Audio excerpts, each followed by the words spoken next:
마태복음 21장 2절에서 9절까지 말씀을 다 같이 봉독하시겠습니다. 이르시되 너희는 맞은편 마을로 가라. 그리하면 곧 매인 나귀와 나귀 새끼가 함께 있는 것을 보리니 풀어 내게로 끌고 오라. 만일 누가 무슨 말을 하거든 주가 쓰시겠다 하라. 그리하면 즉시 보내리라 하시니 이는 선지자를 통하여 하신 말씀을 이루려 하심이라. 일러스되 시온 딸에게 이르기를 내 왕이 내게 임하나니 그는 겸손하여 나귀 곧 멍에 매는 짐승의 새끼를 탔도다 하라 하였느니라. 제자들이 가서 예수께서 명하신 대로 하여 나귀와 나귀 새끼를 끌고 와서 자기들의 겉옷을 그 위에 얹음에 예수께서 그 위에 타시니 무리의 대다수는 그들의 겉옷을 길에 펴고 다른 이들은 나뭇가지를 베어 길에 펴고 앞에서 가고 뒤에서 따르는 무리가 소리 높여 이르되 호산나 다윗의 자손이여 찬송하리로다. 주의 이름으로 오시는 이여 가장 높은 곳에서 호산나 하더라. 아멘. 오늘은 마태복음 21장 2절로 9절의 말씀을 가지고 주의 이름으로 오시는 이여, 이 같은 제목으로 함께 은혜 나누기 원합니다. 제목을 한번 따라해 주시기 바랍니다. 주의 이름으로 오시는 이여, 주의 이름으로 오시는 이여. 이 세상을 사는 사람 예외 없이 누구나 삶에 대한 깊은 애착을 가지고 살아갑니다. 100세를 살아도 내가 건강하게 120세까지 살았으면 좋겠다, 이렇게 생각하는 것이 사람들의 마음입니다. 그런데 만일 우리에게 당신 앞으로 일주일밖에 살지 못합니다 하는 시한부 인생을 누가 선고해 주었다면 우리는 그 일주일을 어떻게 보낼 수 있겠습니까?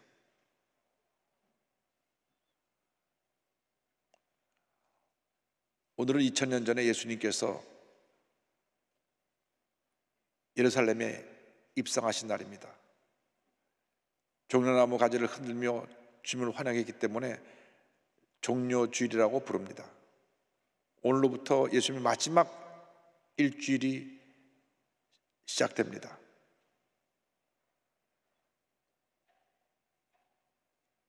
예수님은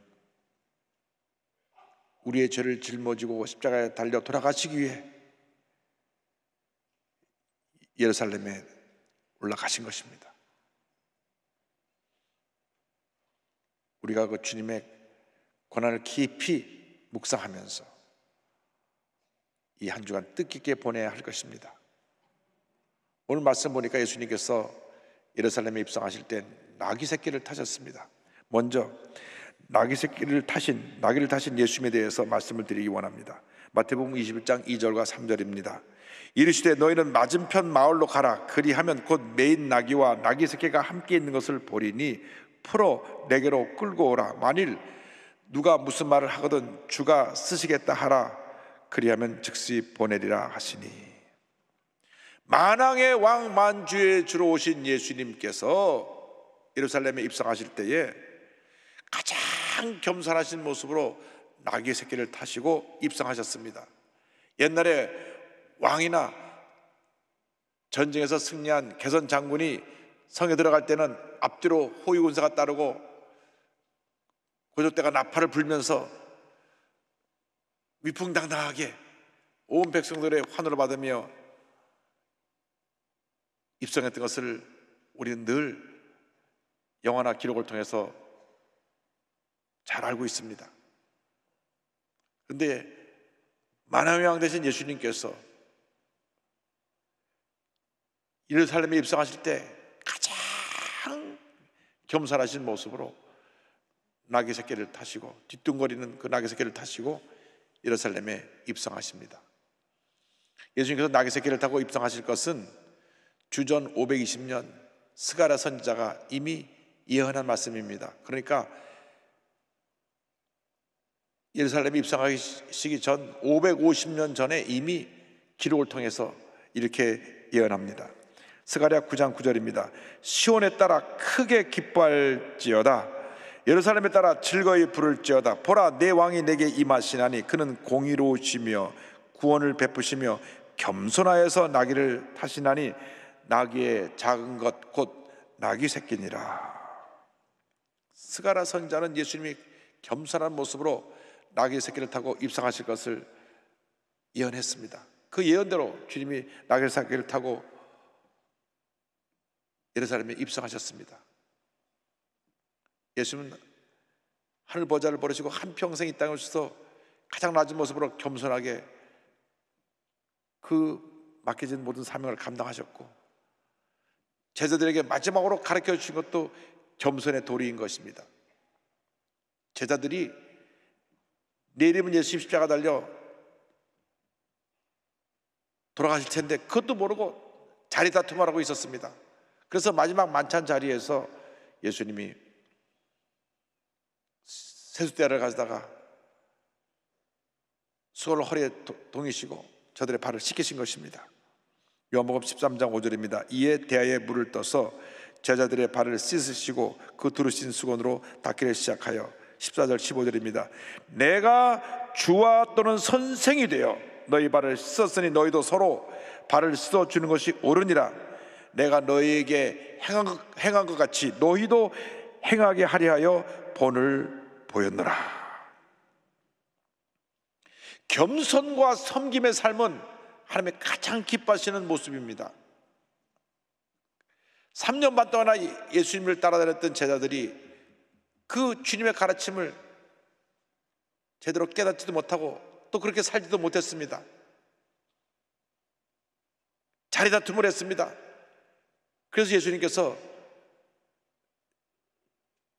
저들에게 섬김에 살 것을 간곡히 당부하셨던 것입니다. 마가복음 10장 43절로 45절입니다. 너희 중에는 그렇지 않을지니 너희 중에 누구든지 크고자 하는 자는 너희를 섬기는 자가 되고 너희 중에 누구든지 으뜸이 되고자 하는 자는 모든 사람의 종이 되어야 하리라. 인자가 온 것은 섬김을 받으려 함이 아니라 도리어 섬기려 하고 자기의 목숨을 많은 사람의 대속물로 주려 함이니라. 한평생 우리의 가장 큰 과제, 숙제가 있다고 하면 겸손의 삶을 사는 것일 것입니다. 사람들이 좀 잘 나가면 쉽게 교만해집니다. 힘들고 어렵게 살 때는 그냥 하루하루 사는 것이 너무 힘들어서 그러한 모습이 보이지 않았는데 삶이 풍요로워지고 등타쓰고 배부르면 알게 모르게 사람이 교만해지기 시작합니다. 높은 자리에 올라가면 아랫사람을 무시하고 사람들에게 박수갈채를 받고 막 인기가 절정에 오르면 한없이 교만해가지고 사람들을 함부로 대하고 마음대로 자기의 감정을 다 표현하고 살아가는 것입니다. 그것이 사람들의 모습입니다. 우리 예수 믿는 사람은 그런 일반 사람들이 가는 길로 가면 안 됩니다. 그런데 예수를 믿고 나서도 그것이 잘 안 되기 때문에 그것이 문제인 것입니다. 중세 성자로 불렸던 어거스틴에게 어느 날 그 제자들이 와서 물었습니다. 선생님, 예수님의 가르침 중에 가장 소중하고 으뜸되는 가르침이 무엇입니까? 그때 어거스틴이 말합니다. 겸손이니라. 그러면 두 번째로 가장 소중하고 귀한 교훈이 무엇입니까? 그것도 겸손이니라. 그러면 마지막 세 번째로 가장 소중하고 귀한 교훈이 무엇입니까? 그것도 겸손이니라. 겸손은 한평생 우리들의 숙제입니다. 주님, 내가 잘 될 때 교만해지지 않게 하여 주옵소서. 칭찬받을 때, 박수갈채 받을 때 다 주님의 은혜로 된 것임을 알고 겸손해지게 하여 주옵소서.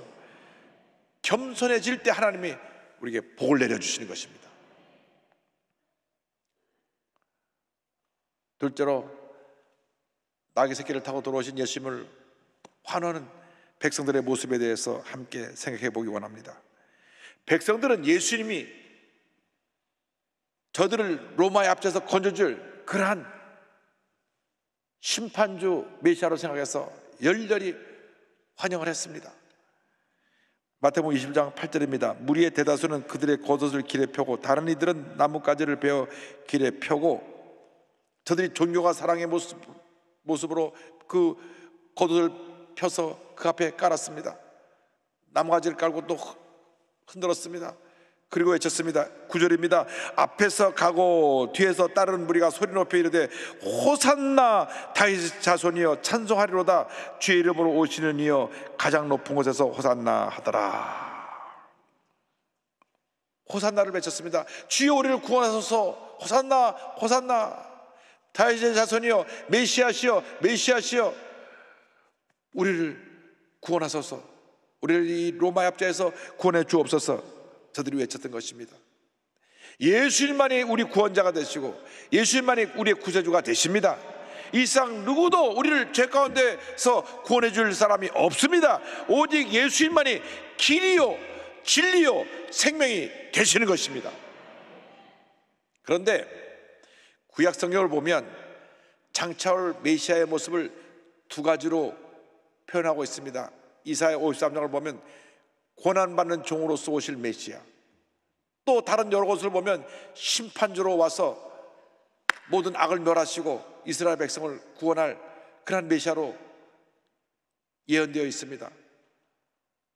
이스라엘 백성들은 그 두 가지 메시아의 모습 가운데 고난받는 종 메시아의 모습을 이해하지 못하고 심판자로 오셔서 로마를 심판하시고 그들을 로마 앞에서 구원해 줄 그러한 메시아로 생각해서 환호하면서 예수님을 모셨던 것입니다. 여러분은 예수님이 여러분이 어떠한 분이십니까? 사람들은 자기가 편한 대로 예수를 믿으려는 그런 경향이 있습니다. 내게 복 주시는 분, 날 잘되게 해주시는 분, 내 병 고쳐주시는 분. 물론 예수님께서 우리에게 복을 주시고 우리가 잘되게 해주시고 우리의 병을 고쳐주시고 우리에게 놀라운 축복을 부어주십니다. 그러나 예수를 믿는 그것이 우선되면 안 됩니다. 그것은 항상 내가 중심입니다. 내가 잘되고 내가 건강하고 내가 복받고 내 하는 일이 형통하고, 그것은 아닙니다. 예수를 믿는 사람은 먼저 주님의 뜻, 주님의 나라를 구해야 될 것입니다. 그래서 마태복음 6장 33절에 주님 말씀하시기를 그런즉 너희는 먼저 그의 나라와 그의 의를 구하라. 그리하면 이 모든 것을 너에게 더하시리라. 하나님이 다스리시는 하나님의 나라를 구하고 하나님의 뜻, 하나님의 의를 구하면 하나님께서 이 모든 것을 우리에게 다 더해 주시는데, 사람들이 삶의 순서가 바뀌어갖고 나 하다 보니까 신앙생활 하다가 시험에 들고 상처받고 뒤로 물러가고 교회를 떠나기도 하고 그러한 잘못된 신앙생활을 하게 되는 것입니다. 신앙생활은 철저히 나는 아무것도 아니고 주님이 나의 모든 것 대신에 것을 고백하는 것이 신앙생활입니다. 그것이 믿음입니다. 그렇게 고백하면 주님께서 우리를 복주시고 높여주시고 은혜 위에 은혜를 더해 주시는 것입니다. 백성들은 자기들이 원하는 대로 예수님을 정치적인 메시아로 모셔서 문제를 해결하라고 했습니다. 그런데 예수님이 그런 뜻을 보이지 아니하고 로마와 싸우려고 하는 어떤 의지도 보이지 아니하시니까 똑같은 이스라엘 그 관중들이 외치며 예수를 환영했던 그 사람들이 금요일날 새벽에는 십자가 못 박으라고 외치는 성난 군중으로 바뀌어버렸습니다. 자기들의 마음에 안 맞으니까 예수님을 배척하고 십자가에 못 박은 것입니다. 불과 며칠 전에 호산나 다윗의 자손이여 외쳤던 그들이 십자가에 못 박으라고 그들은 외치는 성난 군중으로 바뀌어버렸습니다. 여러분, 이렇게 예수를 믿으면 안 됩니다. 내 마음에 맞으면 할렐루야 하고 내 마음에 안 맞으면 성질을 내고 등을 돌려 교회를 떠나가고 교회에 문제 어려움을 일으킨다고 하면 이 이스라엘 백성과 다를 것이 아무것도 없습니다. 우리의 신앙은 철저히 주님 중심의 신앙으로, 첫째도 예수님, 할렐루야, 둘째도 예수님, 마지막도 예수님, 범사에 주님 영광을 나타내는 주님의 자녀들이 되시기를 주님의 이름으로 축원합니다. 예수님께서는 예루살렘에 들어가셔서 먼저 성전을 다 청결하게 하시고 내 집은 만민이 기도하는 집이라고 선포하셨습니다. 내 집은 기도하는 집이라고 선포하신 그 말씀을 생각해 봅니다. 21장 12절입니다. 예수께서 성전에 들어가사 성전 안에서 매매하는 모든 사람을 내쫓으시며 돈 바꾸는 사람들의 상과 비둘기 파는 사람들의 의자를 들러 엎으시고. 성전에 들어가 보니까 여기저기 장사꾼들이 있고 환전상들이 있고 막 성전이 시장터처럼 되어버렸습니다. 근본적인 문제는 저들이 교회에 와서, 성전에 와서 장사를 했다고 하는 것입니다. 이문을 취했다고 하는 것입니다. 그래서 거기서 파는 성전의 재물들이 시중보다 비쌌습니다. 그래서 이득을 취해가지고 그 취한 이득을 가지고 제사장에게 나눠주고 또 상인들이 나눠 가졌습니다. 예수님이 진노하셨습니다. 그래서 그들을 다 들러엎으시고 이와 같이 말씀하셨습니다. 20장 13절입니다. 그들에게 이르시되 기록된 바 내 집은 기도의 집이라 일컬음을 받으리라 하였거늘 너희는 강도의 소굴을 만드는도다 하시니라. 성전이 성전으로서 사명을 감당할 수 있게 위해서는 기도가 살아있어야 합니다. 교회가 교회되게 만드는 것이 기도인 것입니다. 어떤 경우에도 기도 없이 교회를 하면 안 됩니다. 교회에서 교회학교 교사를 하더라도 남녀성교회 봉사자로서 주님을 섬길 때에도 찬양대에서 주님을 찬양할 때에도 기도로 준비하고 마음속에 주는 성령의 감동을 갖고 주님을 섬길 때 은혜가 임하는 것입니다. 그러나 기도 없이 나와서 봉사하다가 시험에 듭니다. 상처받습니다. 날 알아주네 안 알아주네. 그래서 혼자 시험에 들고 그래서 주님이 멀어지고 교회가 멀어지는 그런 모습을 종종 발견하게 됩니다. 그래서 잘못된 것입니다. 잘못된 것입니다. 철저하게 우리는 주님의 은혜 가운데 기쁨과 감사함으로 기도로 무장해서 주님을 섬기는 주님의 일꾼들이 되어야 될 것입니다. 그때 하나님께서 우리에게 복을 내려주십니다. 기도 회복되길 바랍니다. 조지 뮬러 목사님은 93세까지 귀한 사역을 감당하시는 가운데 고아를 약 15만 명을 돌보았습니다. 66년 동안 15만 명의 고아들을 돌봤는데 그는 단 한 번도 고아원을 운영하기 위해서 여기저기 찾아다니면서 도움을 요청하지 않았습니다. 하나님께 엎드려서 기도만 했습니다. 기도하면 하나님이 응답해 주시고 또 채워주시고 또 채워주시고 또 채워주시고. 그래서 매일같이 일기장에다 씁니다. 오늘 이와 같은 기도가 응답되었습니다. 어떤 날은 기도가 3번, 4번, 5번 응답이 되고 어떤 때는 기도가 즉시 응답되고 어떤 때는 기도가 천천히 응답되고 모든 기도의 응답의 제목을 적어서 천국 가신 후에 그분의 일기장을 살펴보니까 응답받은 기도가 5만 번이 넘었습니다. 여러분 이 같은 기도의 사람들이 되기를 바랍니다. 여러분 기도할 때 응답해 주시는 것입니다. 개인의 문제, 가정의 문제, 생활의 문제, 직장의 문제, 사업의 문제, 어떤 문제라고 할지라도 육신의 질병과 고통이라고 할지라도 기도하고 또 기도하고 또 기도하면 응답해 주시고 기적이 일어나는 것입니다.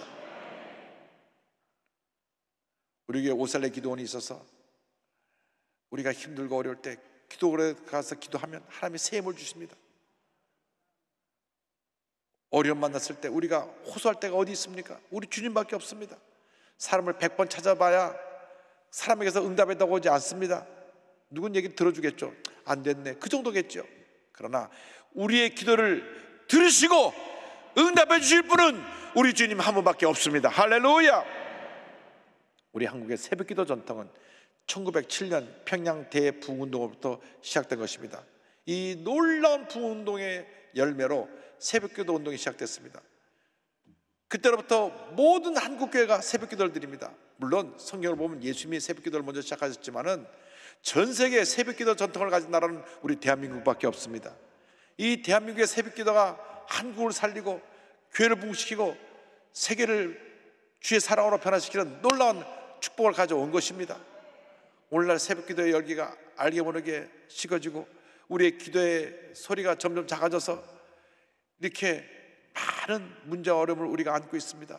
세상으로부터 비판을 받게 되고 그래서 영적 지도력을 상실하게 된 것입니다. 다시 기도가 회복되기를 바랍니다. 기도 회복되기를 바랍니다. 하나님은 기도하는 사람을 통하여 위대한 역사를 이루시는 것입니다.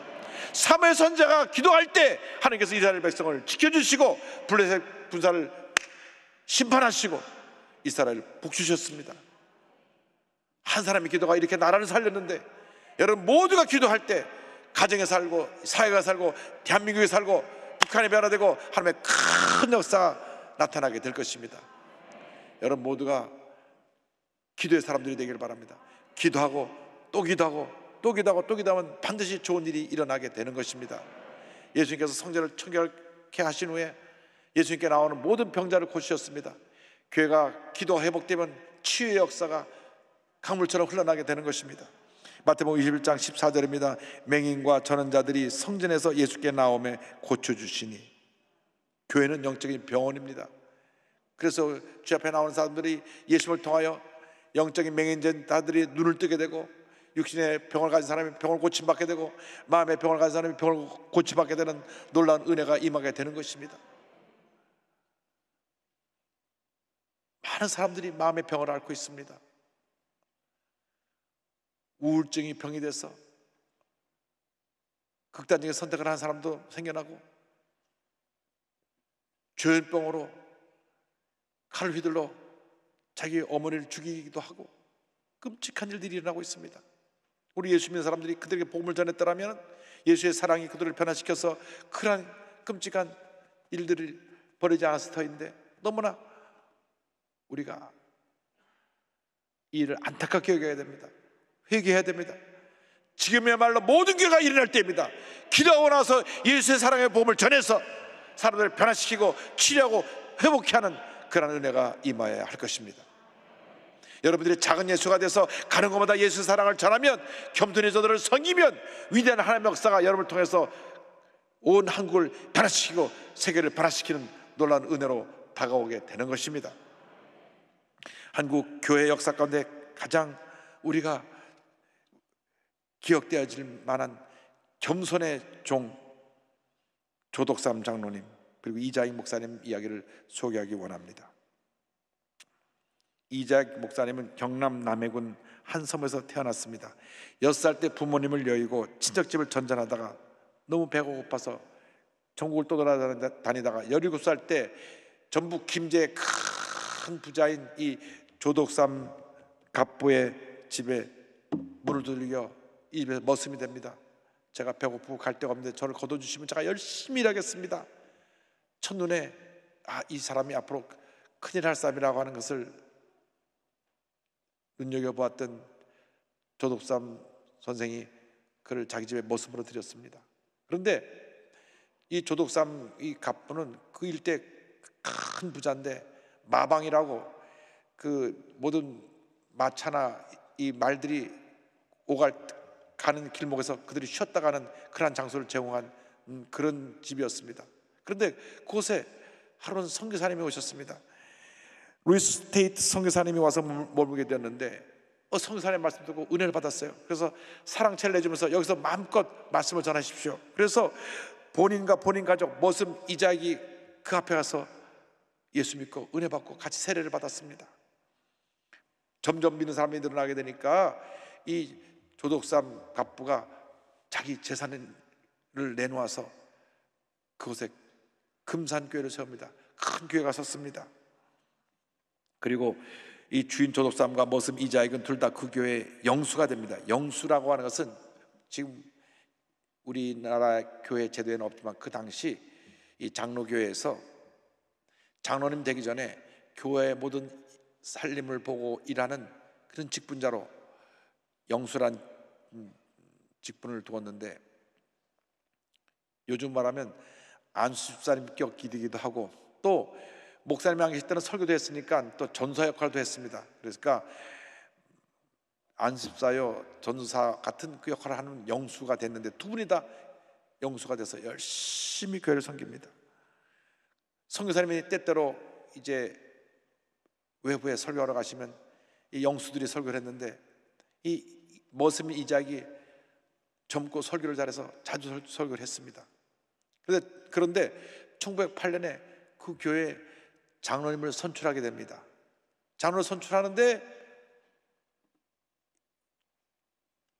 주인 되는 조덕삼 영수도 나오고 머슴 되는 이자익 영수도 나왔어요. 투표를 하니까 당연히 그 돈 다 내서 교회도 짓고 그 교회 어른인 이 조덕삼 영수가 당선될 줄 알았는데 조덕삼 영수보다 15살 연하인 머슴 이작이 장로로 당선됐어요. 그러니까 술렁거렸습니다. 이거 어떡하지? 그런데 이 조덕삼 영수가 일어서서 이렇게 말합니다. 이 결정은 하나님이 내리신 결정입니다. 우리 금산교회 교인들은 참으로 훌륭한 일을 해냈습니다. 저희 집에서 일하고 있는 이작 영수는 저보다 신앙의 열기가 대단합니다. 나는 교회의 결정에 순종하고 이작 장로를 받들어 교회를 열심히 섬기겠습니다. 이 말을 듣자 온 성도가 막 박수를 치면서 그 말에 큰 감동을 받았고 2년 후에 이 조덕삼 영수도 장로로 선출이 됐습니다. 그런데 이 조덕삼 장로의 말이 빈말이 아니었습니다. 자기보다 15살 연하인 자기 집 머슴인 이자의 그 장로를 각듯이 섬겼습니다. 장로님 하면서 주중에는 자기 집에 머슴을 일하는데 교회만 오면 장로님 뭐 이자의 장로를 잘 섬기고, 그 다음에 평양에 신학교 공부하러 가는데 학비 생활비 다 보내줘서 장학생으로 공부를 시키고, 그 다음 신학교 졸업하고 목사 되니까 다시 본인 교회 담임 목사로 청빙해가지고 아주 깍듯이 잘 모셔서 이장희 목사님이 3번이나 장로교 총회장도 되고 아주 교회사에 큰 일을 감당한 귀한 목사님이 되셨습니다. 그렇게 죄정을 잘 받들어 섬긴 조덕삼 장로님은 자차수선 큰 복을 받아서 조세현국 교회원이, 사승국 교회원이 그의 손자입니다. 하나님께서 가정에 복을 주셨어요.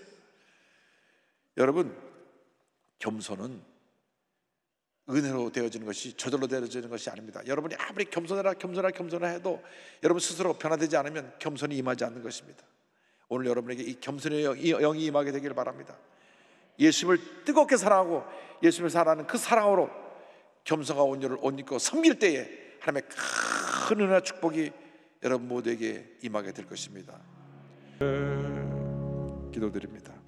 사랑과 은혜와 자비가 무한하신 하나님 아버지, 예수님을 본받아 가장 겸손하고 온유한 모습으로 주님을 섬기고 이웃을 섬겨 예수의 사랑을 온천에 전하는 저희 모두가 될 수 있도록 은혜 내려 주시옵소서. 예수님의 이름으로 기도 올리옵나이다. 아멘.